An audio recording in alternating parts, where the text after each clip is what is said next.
Hello friends, we are going to start with new topic coordination in animals.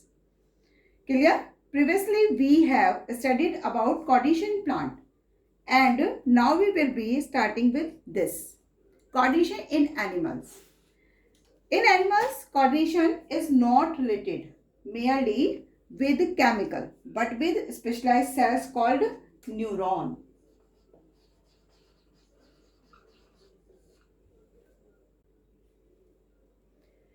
Neurons plays very important role to respond stimuli.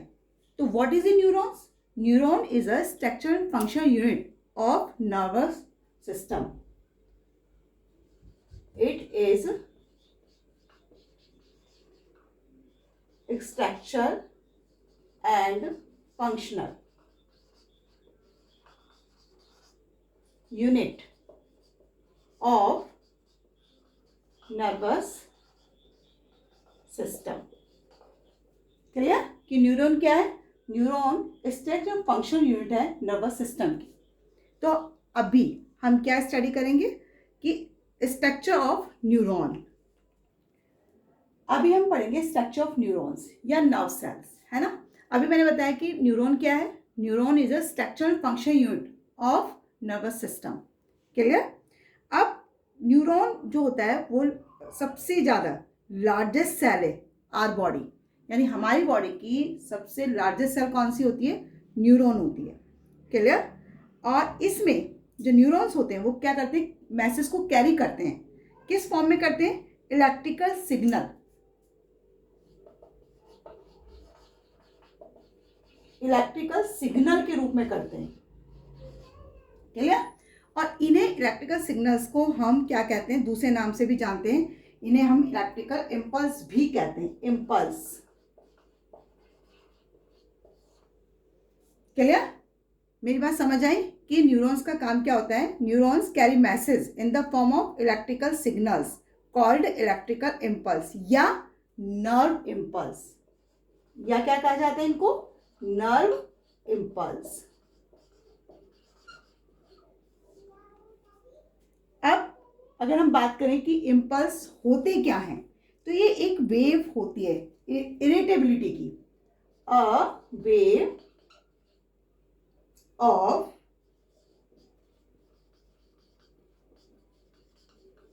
Irritability. Clear. और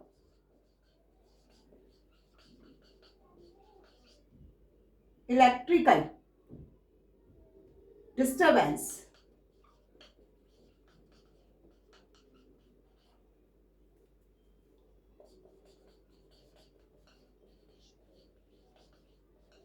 That sweeps over the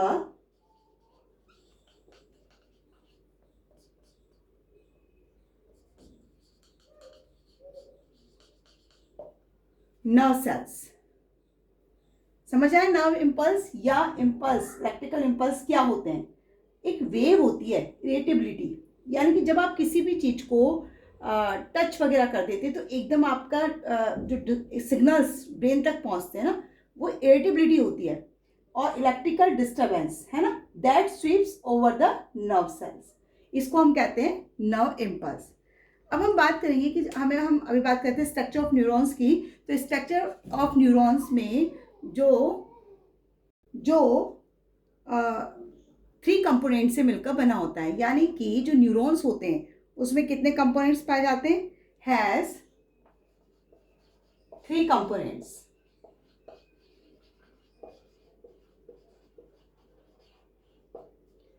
structure of neurons किससे मिलकर बना हुआ है? 3 component से मिलकर बना हुआ है. फर्स्ट क्या है इसकी? Cell body. This is a cell body, ये देखिए. सेकेंड इसका क्या है? डेंड्रॉइड्स. सेकेंड पार्ट इसका क्या होता है? डेंड्रॉइड्स. और थर्ड पार्ट इसका कौन सा होगा? Axon. Cell body. Cell body को हम साइटोन भी कहते हैं, है ना. ये देखिए सेल बॉडी है.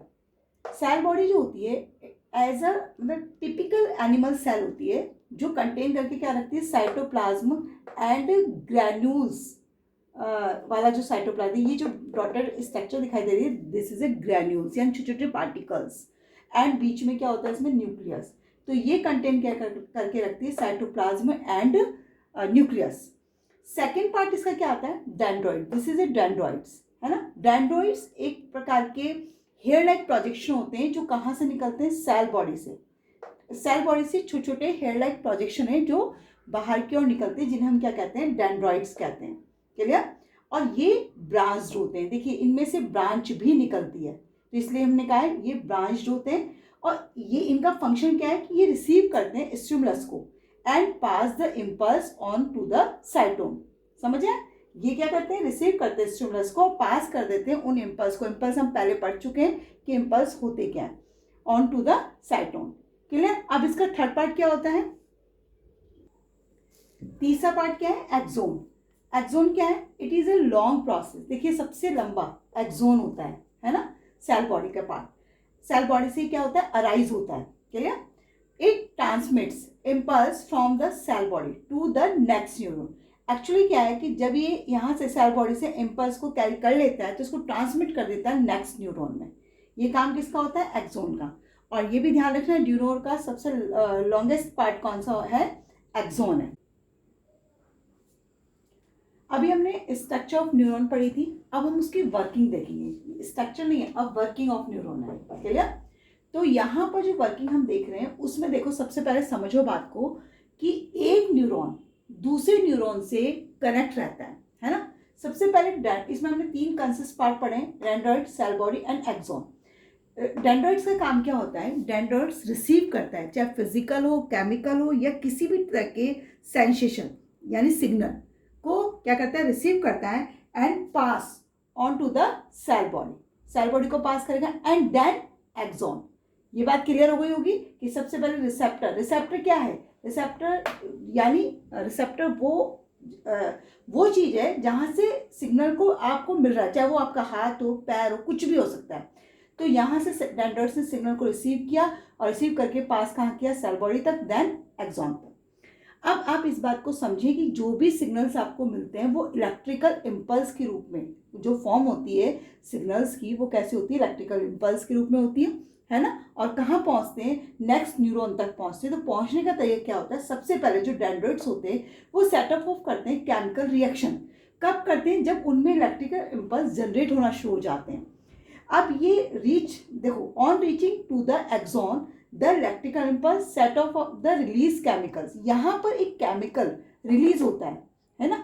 और केमिकल रिलीज होने के बाद वो केमिकल यानी इनके बीच में एक प्रकार का फंक्शनल गैप, एक गैप होता है, और उस गैप को हम क्या कह रहे हैं, सिनेप्सिस कह रहे हैं, क्लियर। तो जो रिलीज करता है chemicals which pass through the synapse and reach to the dendroids of another neuron, यानी ये इनके बीच में ये क्या है, एक जंक्शन है ना, एक गैप है, और इनसे ये कहाँ पहुंच जाते हैं, दूसरे न्यूरॉन में, क्लियर। मेरी बात समझ आ गई किस तरह से होता है। यहाँ जो सबसे मेन रोल प्ले कर रहा है वो क्या है, वो फंक्शनल जंक्शन ही है, जिसे हम क्या कह रहे हैं, सिनेप्स कह रहे हैं, क्लियर। जो इंफॉर्मेशन को पास करता है, कहाँ पर करता है, अनदर न्यूरॉन के पास। मेरी बात क्लियर हो गई किस तरह से। अब यहाँ एक वर्ड आया, सिनेप्स क्या है। तो सिनेप्स की डेफिनेशन हम देखते हैं कि क्या होती है। A microscopic gap between a pair of adjacent neurons over which nerve impulse pass when going from one neuron to the next is called synapse. अभी हमने सिनेप्स को वर्किंग में देखा था, न्यूरॉन की वर्किंग में सिनेप्स होता क्या है, वो जंक्शन होता है, वो गैप होता है, माइक्रोस्कोपिक गैप होता है ना, जिसे हम सिनेप्स की उसमें ले रहे हैं कि वो क्या करता है, जब नर्व इम्पल्स पास हो रहे होते हैं तो वो उनके बीच में केमिकल सब्सटेंस रिलीज कर देता है, जिसके थ्रू एक से दूसरे में वो इम्पल्स क्या हो जाते हैं, ट्रांसमिट हो जाते हैं। सेकंड डेफिनेशन, यानी कि इसी सिनेप्स को हम दूसरे तरीके से भी, सेम डेफिनेशन, चाहे आप ये याद करिए चाहे ये याद करिए, है ना, सेम है, आपको जो सुटेबल लगे, इजी लगे, वो डेफिनेशन आप याद कर सकते हैं। इसमें क्या है, द पॉइंट सेम है वो, the point of contact between the terminal branches of axon of one neuron, यानी जो एंडिंग ऑफ एक्सोन ब्रांचेस होती हैं उनमें, वही मैंने बोला है, terminal branches of axon, of one neuron, एक न्यूरॉन की, with the dendroids of another neuron is called synapse. Clear मेरी बात, कि एक से दूसरे में जाना और उनके बीच में जो गैप होता है उस गैप को हम क्या कह रहे हैं, सिनेप्स कह रहे हैं। अब सिनेप्स के बारे में एक चीज और हम देखते हैं कि एक सिनेप्स जो होता है ये वन वे वॉल्व होता है। डेफिनेशन तो आपने देखी ना, क्लियर हुई आपकी डेफिनेशन। सेकंड बात क्या होगी इसमें कि ये क्या होता है, वन वे वॉल्व।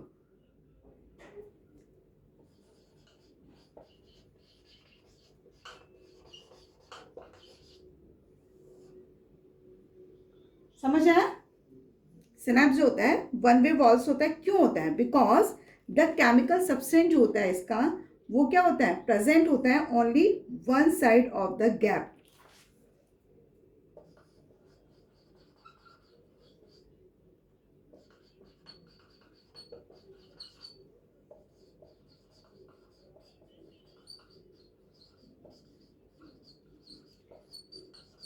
एक्चुअली जो केमिकल सब्सटेंस होता है वो क्या होता है, प्रेजेंट ऑन ओनली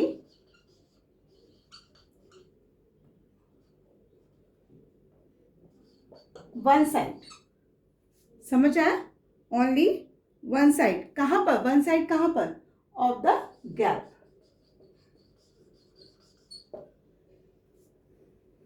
क्लियर हुई बात कि क्यों वो वन वे वॉल्व की तरफ बिहेव करते हैं।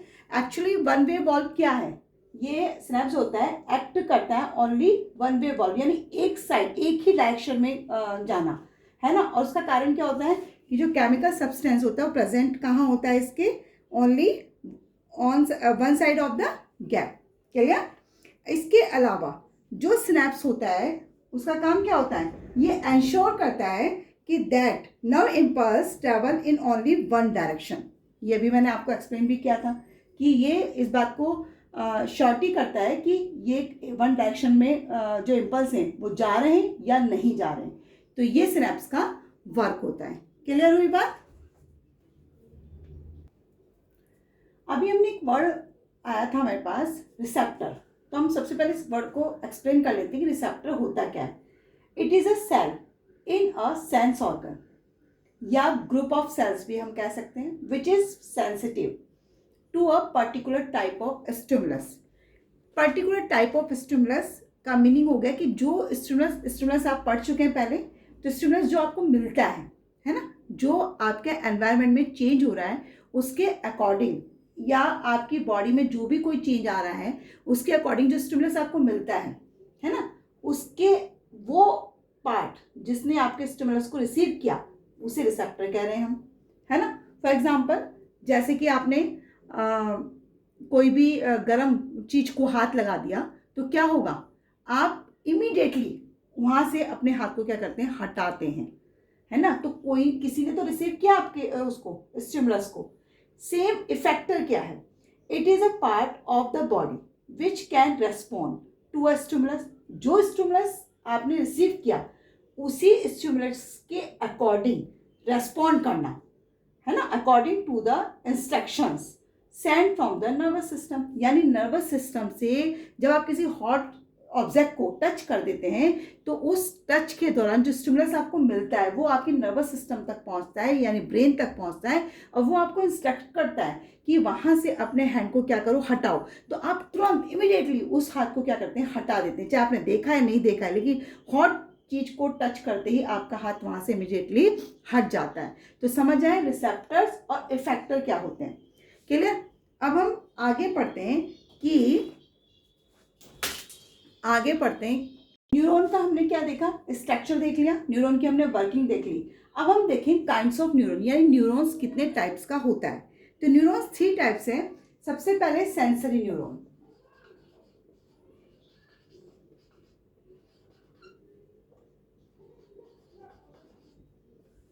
सेंसरी न्यूरॉन, क्लियर, 3 टाइप्स में फर्स्ट सेंसरी न्यूरॉन है इसका। सेंसरी न्यूरॉन का एक्चुअली ये इम्पल्स को कन्वे करता है, कहाँ से, रिसेप्टर से और मेन नर्वस सिस्टम तक। समझ आए, इसका सेंसरी है, सेंस को लेना, है ना। तो ये क्या कर रहा है, ये कन्वे कर रहा है, कन्वे इम्पल्स।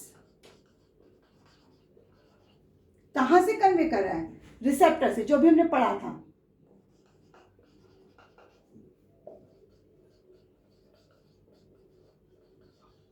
और कहाँ तक करेगा? नर्वस सिस्टम तक।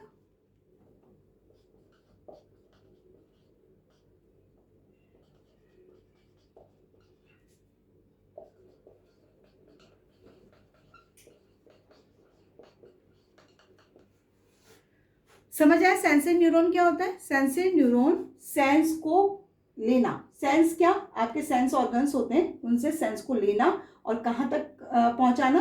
नर्वस सिस्टम तक पहुंचाना। मेरी बात क्लियर हो गई न्यूरॉन की? सेकंड क्या हो जाएगा? सेंसरी न्यूरॉन की सेकंड पार्ट हो जाएगा मोटर न्यूरॉन।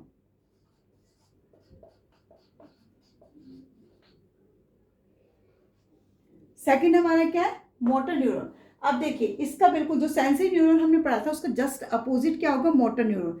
जिस तरह से सेंसरी न्यूरॉन ने क्या करा था? कन्वे करे थे इम्पल्स को, यानी लिया था कहाँ से? रिसेप्टर से, और कहाँ पहुंचाया था? नर्वस सिस्टम तक। अब ये क्या करेगा? ये करेगा कैरी इम्पल्स। कहाँ से? फ्रॉम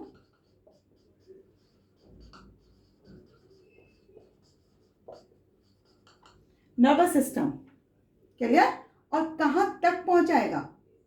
टू एन, अगर तुम्हें याद हो इफेक्टर जो अभी हमने पढ़े थे, है ना, वो तो रिसेप्टर से कन्वे कर रहा है और नर्वस सिस्टम तक पहुंचा रहा है। ये नर्वस सिस्टम से जब वो पहुंच जाते हैं तो वहां पर उसका इंटरप्रिटेशन होता है, समझ आता है कि क्या हुआ है, और उसके बाद वही इम्पल्स कहाँ पहुंच जाते हैं? इफेक्टर तक पहुंच जाते हैं। ये काम कौन कर रहा है? मोटर न्यूरॉन कर रहा है। क्लियर?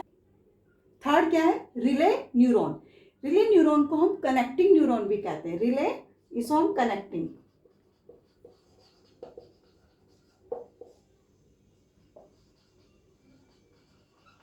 अब नेचुरल की कनेक्टिंग है तो किसको कनेक्ट करता है? ये कनेक्ट करता है मोटर और सेंसरी न्यूरॉन को।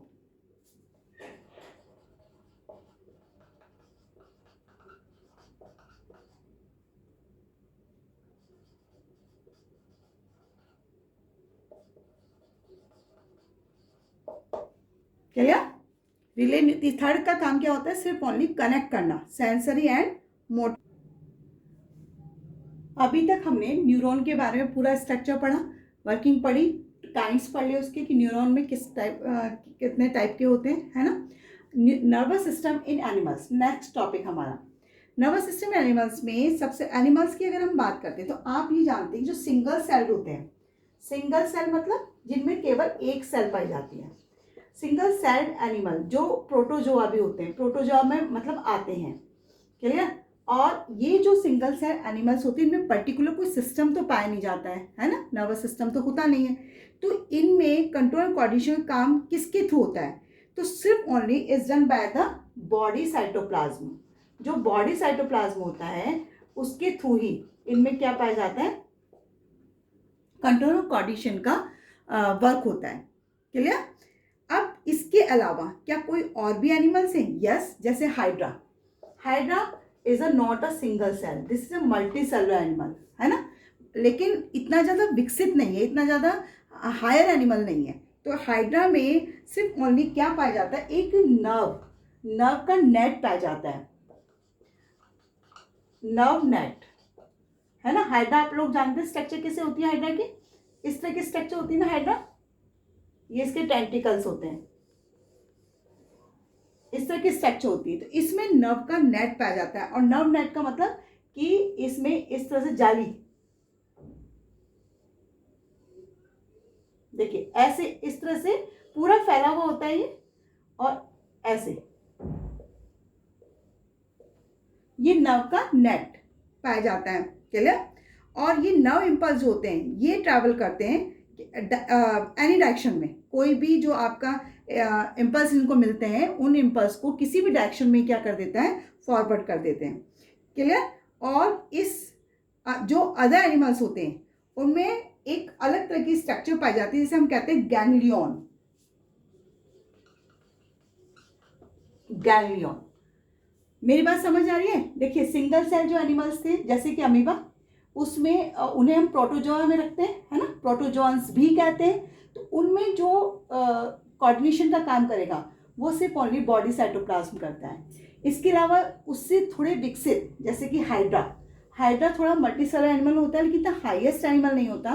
तो उनमें क्या पाया जाता है, नर्व नेट पाया जाता है, ठीक है, नर्व्स का नेट, यानी ये किसी भी डायरेक्शन में इम्पल्स को क्या करते हैं, फॉरवर्ड कर देते हैं। और इसके अलावा जो अदर एनिमल्स होते हैं उनमें क्या पाया जाता है, गैंग्लियंस पाया जाता है। और इसका एग्जांपल हम ले सकते हैं कॉकरोच या इंसेक्ट्स, है ना, इंसेक्ट्स, इंसेक्ट्स में कॉकरोच भी आ जाता है। तो देखिए एनिमल में इस तरह से गैंग्लियन बन जाते हैं, है ना। गैंग्लियन होते क्या है, a ganglion is a nerve mass formed by aggregation of nerve cells, यानी नर्व सेल्स इकट्ठी होकर एक टाइप का गुच्छा बना लेती है ना, इकट्ठी हो जाती है, तो जिसे हम क्या कह रहे हैं, गैंग्लियन कह रहे हैं। और जितने भी जो हायर इन्वर्टिब्रेट्स होते हैं, इन्वर्टिब्रेट जिनमें कि वर्टिब्रा नहीं पाई जाती उन्हें हम इन्वर्टिब्रेट्स कहते हैं। ये आपने 9th क्लास में पढ़ा हुआ है। तो जितने भी इन्वर्टिब्रेट्स होते हैं उनमें इसी तरह का क्या पाया जाता है, ह्यूमन सिस्टम में there are two systems, there are two systems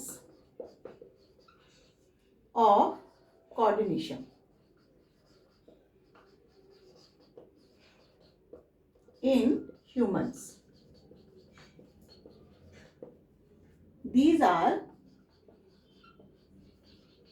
कौन कौन से दो सिस्टम है, फर्स्ट नर्वस सिस्टम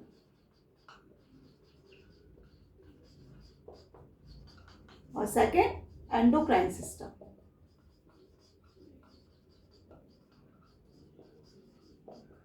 और इसको हम हार्मोनल सिस्टम भी कहते हैं। एंडोक्राइन है क्योंकि उसमें से हार्मोन रिलीज होते हैं, इसलिए इसे हम ये भी कहते हैं हार्मोनल सिस्टम। क्लियर? अब जो हमारा नर्वस सिस्टम होता है उसके मेन ऑर्गन्स क्या होते हैं, actually main organs of nervous system क्या होते हैं, हमारे ब्रेन, स्पाइनल कॉर्ड और नर्व्स। क्लियर? और जो ब्रेन एंड स्पाइनल कॉर्ड होते हैं ये are connected to all the sense organs, ये सेंस ऑर्गन से कनेक्ट रहते हैं। और other parts of our body connected to the nerves. और जो हमारे और बॉडी पार्ट्स होते हैं वो किससे कनेक्ट है, नर्व से। एक्चुअली नर्व्स है ना टू टाइप्स की होती हैं, एक होती है क्रैनियल नर्व्स और दूसरी कौन सी होती है हमारी, दूसरी होती है स्पाइनल नर्व्स। समझ आया? नर्व्स टू टाइप्स की होती है, क्रैनियल नर्व्स और स्पाइनल नर्व। देखिए क्रैनियल नाम से आपको पता चल रहा होगा जो कि ब्रेन से रिलेटेड हो, यानी ब्रेन में जा सकती हो, है ना। तो क्रैनियल नर्व्स जो होती है वो कनेक्ट होती है all the parts of the head directly to the brain, जबकि जो स्पाइनल नर्व्स होती हैं वो हमारी पूरी बॉडी पार्ट जितने भी रिमेनिंग पार्ट्स हैं, यानी बचा हुआ पार्ट है, मसल्स हैं, स्किन्स हैं, एक्सेट्रा हैं, उनसे कनेक्ट कौन रहता है, स्पाइनल नर्व्स रहती हैं। मेरी बात समझ आ गई? क्लियर हो गया? अब हम पार्ट पढ़ते हैं कि जो नर्वस सिस्टम होता है वो कितने में क्लासीफाई रहता है। तो nervous system is divided into two parts, central nervous system and peripheral nervous system. देखो सेंट्रल नर्वस सिस्टम को हम CNS short form and peripheral nervous system PNS। Central nervous system को अगेन हम टू पार्ट्स में divide करते हैं, brain and spinal cord. Peripheral nervous system में mainly जो पाई जाती हैं वो होती हैं नर्व्स, जैसे कि cranial nerves, spinal nerves and विस्ट्रल nerves. इसको फर्दर डिवाइडेड टू पार्ट्स में किया गया है, किसको, पेरिफेरल नर्वस सिस्टम को, वो है ऑटोमेटिक नर्वस सिस्टम, है ना, ऑटोनॉमिक या ऑटोमेटिक एक ही बात है, और वॉलंटरी नर्वस सिस्टम, इसे हम इनवॉलंटरी नर्वस सिस्टम भी कह सकते हैं, और वो वॉलंटरी नर्वस सिस्टम। सबसे पहले हम बात करेंगे पेरिफेरल नर्वस सिस्टम की। पेरिफेरल नर्वस सिस्टम में अभी मैंने क्या कहा था आपको कि ये कंसिस्टिंग रहती हैं नर्व से, है ना, all the nerves of the body together make up the peripheral nervous system. और they are three types. Spinal nerves, spinal nerves arise from the spinal cord, नाम से ही पता चला है स्पाइनल नर्व्स है तो कहाँ से अराइज होंगी, स्पाइनल कॉर्ड से, एंड पूरी बॉडी में फैली हुई होती हैं and spread through out the body, पूरी बॉडी में फैली होती है सिर्फ ओनली हेड को छोड़कर। क्लियर? उसके अलावा they all carry both sensory and motor neurons, ये कैरी करती है सेंसरी न्यूरॉन्स को भी और मोटर न्यूरॉन्स को भी, and describe as mixed nerves, और इसको हम ऐसे भी कह सकते हैं कि एक मिक्स्ड नर्व होती है। सेकेंड आती है क्रैनियल नर्व्स, क्रैनियल नाम से पता चला जो ब्रेन से रिलेटेड होती है, तो अराइज फ्रॉम द ब्रेन, कहाँ से अराइज होंगी ये, ब्रेन से अराइज होती है, and spread through out the head, कहाँ फैली रहती है, पूरे हेड में फैली हुई होती हैं, और ये भी कैरी करती हैं दोनों सेंसरी एंड मोटर न्यूरॉन को। क्लियर। थर्ड कौन सी हमारी, विसरल नर्व्स। विसरल नर्व कौन सी होती है, these are a special kind of nerve, ये एक अलग सी नर्व होती है, क्योंकि which mostly arise from the spinal cord and though some also arise from the brain, यानी ये वैसे तो कहाँ से अराइज होती है, स्पाइनल कॉर्ड से, लेकिन कुछ ऐसी भी हैं जो ब्रेन से भी अराइज होती हैं। क्लियर। सेकेंड है they are connected to the internal organs of the body, ये पूरी बॉडी के जो इंटरनल ऑर्गन्स होते हैं उनसे कनेक्ट रहती है, क्योंकि बाकी तो दो जो हैं कनेक्ट रहती है कहाँ पर, आपके जो ब्रेन होता है, आपका जो ब्रेन होता है, और दूसरा पूरी बॉडी पार्ट में, ये कनेक्ट रहती है internal organ of the body parts में, और इसके अलावा ये भी कैरी करती है दोनों, यानी सेंसरी एंड मोटर न्यूरॉन्स को। तो पेरिफेरल नर्वस सिस्टम के 3 ये नर्व्स थी। अब हमने इसको क्लासिफाई किया है 2 पार्ट्स में, है ना। ऑटो मीन्स क्या है, सेल्फ, और नॉर्म्स मतलब होता है गवर्निंग, है ना, तो इसे हम कह सकते हैं सेल्फ गवर्निंग नर्वस सिस्टम, है ना। देखो सेल्फ यानी जब अपने आप कोई चीज़ हो जिसपे आपका विल पावर काम ही ना करे, है ना, तो इस ये ऑटोमेटिक जो नर्वस सिस्टम होता है is a specific network of nerves, ये एक स्पेशल टाइप की नर्व्स का पूरा नेटवर्क होता है हमारी बॉडी के अंदर, जो कंट्रोल करता है डिफरेंट प्रोसेस को, जैसे कि आपकी ब्रीथिंग है, डाइजेशन है ना, हार्ट बीट्स है, स्वेटिंग है, एक्सेट्रा, इन सब पर कंट्रोल हमारी खुद की विल पावर करती है। आप इसको अगर रोकना भी चाहें तो नहीं रोक सकते हैं, है ना, अगर आप कहें कि हमारी हार्ट बीट थोड़ी देर के लिए रुक जाए तो आप उस पर थोड़ी देर के लिए कंट्रोल कर सकते हैं, लेकिन काफ़ी देर तक करेंगे तो पता नहीं क्या होगा, है ना।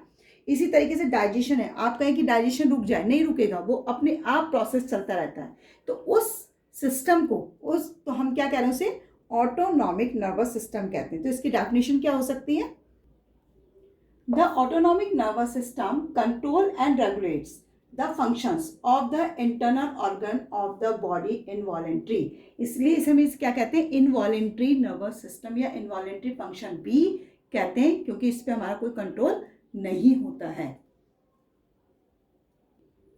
सेकेंड हमारा क्या है, वॉलेंट्री नर्वस सिस्टम। देखिए वॉलेंट्री नर्वस सिस्टम क्या होता है कि the voluntary nervous system helps us take voluntary actions which are under the conscious control of the brain, यानी कि जो आपके विल पावर के अकॉर्डिंग हो सके। फॉर एग्जाम्पल जैसे कि स्पीकिंग ऑफ अ फ्रेंड, है ना, writing a letter, dancing, cycling, kicking etcetera, ये सब क्या है, ये आपके विल पावर के अकॉर्डिंग हो सकते हैं। अगर स्पीकिंग टू अ फ्रेंड कर रहे हैं तो आपकी इच्छा है, करें ना करें, यानी अपनी इच्छा से जब कोई काम आप कर सकते हैं तो वो वॉलेंट्री फंक्शंस के अकॉर्डिंग होता है। क्लियर। और जो आपकी इच्छा के अकॉर्डिंग नहीं होता है वो इनवॉलेंट्री या ऑटो नर्वस सिस्टम के अकॉर्डिंग होता है। क्लियर। तो ये दोनों पॉइंट आपको क्लियर हो गए होंगे किस तरह से होते हैं। Now we have studied this in brief, and more about this I am going to cover in my next lecture.